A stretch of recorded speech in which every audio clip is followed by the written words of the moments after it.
Have you been thinking about buying your first home and you just don't know where to start? You're not alone, and it doesn't have to be overwhelming.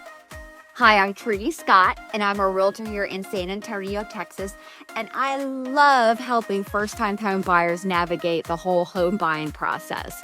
The first step is getting pre-approved with a lender, so you know your budget and your buying power. Super important.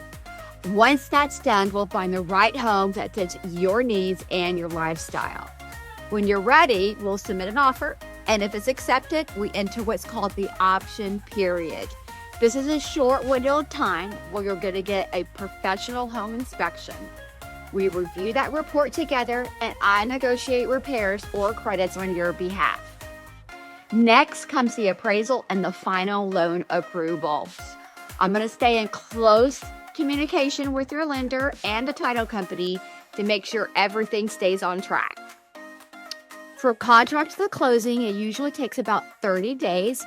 And on closing day, we're going to sign the paperwork and get the keys to your new home.